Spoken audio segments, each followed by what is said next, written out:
फिर से बोले कि क्लियर है? फिर से देखिए, अब सिंपल में समझिए, हमारा सर्विस कॉस्ट में क्या होता है? सर्विस कॉस्ट में क्या होता है? हम लोग, मेरा 1 किलोमीटर का अगर हम निकाल रहे ट्रांसपोर्ट वाला में है, या अगर उसका बेसिस बोला गया पर पैसेंजर किलोमीटर का निकालिए, तो अभी निकाले थे ना कितना टोटल पैसेंजर वाला निकालते हैं, अभी देखे थे ना एक क्वेश्चन, उसमें क्या था? पहले था कि किलोमीटर कितना चलते हैं वो निकाल लीजिए, तो अगर किलोमीटर के बेसिस पे कर रहे हैं, या पर कितना पैसेंजर किलोमीटर, तो पैसेंजर को भी लेके इंटू कर दिए थे उसमें, है ना? 50 इंटू 75% कर दिए थे ना, ठीक है? कैंटीन में अगर खा रहे हैं तो पर मील कितना मील्स आपका सर्व हो रहा है उसके बेसिस पे हम लोग निकालेंगे, तो टोटल मील्स कितना हो रहा है ना? कितना बार आप सर्व कर रहे हैं, क्लियर हो गया? हॉस्पिटल में है तो पर पेशेंट डेज कितना है, ठीक है? क्लियर हो गया? तो जो भी बेसिस है उसको हम लोग देखते हैं। तो जो सिंपल वाला केस है वो क्या है? टोटल कॉस्ट रहेगा ऊपर और नीचे, जिससे आप डिवाइड करेंगे, ठीक है? जो किलोमीटर हो सकता है, पैसेंजर किलोमीटर हो सकता है, या पर पेशेंट डेज हो सकता है, या बेड डेज हो सकता है। क्लियर हो गया? तो अच्छा, तो इसका आइडिया कैसे मिलेगा?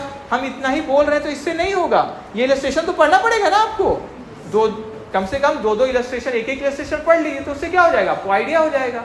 तो जो सिंपल वाला केस है वो ये है कि टोटल कॉस्ट रहेगा ऊपर और जो यूनिट्स रहेगा वो क्या होगा? नीचे। बस इतना ही है। तो 1 यूनिट का आ जाएगा मेरा, एक बार का वो आ जाएगा, ठीक है? क्लियर है? और अगर प्रॉफिट भी है तो क्या है? प्रॉफिट अगर क्वेश्चन में ही दिया हुआ है, जैसे अभी हम लोग निकाले, टोटल कॉस्ट तो निकाल लिए थे और टोटल इनकम हमारा वर्किंग नोट से निकल गया, तो क्या हुआ? जो डिफरेंस आया वही क्या हो गया? प्रॉफिट। और अगर प्रॉफिट ऊपर में ही बोला गया, जोड़ के बताइए कि रेंट कितना लीजिएगा आप, अगर रेंट है तो प्रॉफिट भी क्या हुआ? कॉस्ट में ही जुड़ गया, है ना? अब उसको डिवाइड किए अपना यूनिट से, तो कितना हम हर दिन का चार्ज करेंगे। क्लियर हो गया आप सबको? या हर रूम का चार्ज करेंगे, एक बार का कितना चार्ज करेंगे, 1 किलोमीटर का कितना चार्ज करेंगे। क्लियर हो गया?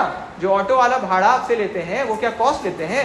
नहीं, वो प्रॉफिट उनका इंक्लूडेड रहता है कि हम संजेवियर सिमडेगा से बस स्टैंड तक जाएंगे तो इनसे 10 रुपया हम ले रहे हैं, तो 8 रुपया तो मेरा कॉस्ट है, 2 रुपया क्या है मेरा उसमें? प्रॉफिट। समझ में आया?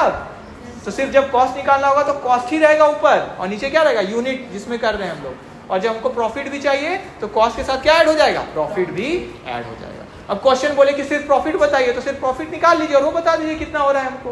क्लियर हो गया? क्लियर है सबको? तो ये है सर्विस वाला, ठीक है? तो ये हमारा ये हो गया। तो इसका अलग अलग जो वैरायटी दिया है सिलेबस के हिसाब से देखिए, और एक ही दो और मेन बस कॉन्सेप्ट समझिए। क्लियर सबको? इसका भी अभी हम बताएंगे किस फॉर्मेट, कौन सा प्रैक्टिकल किस फॉर्मेट में करना है, हाँ, कि ज़्यादा सीरियल ऑर्डर क्या रहेगा।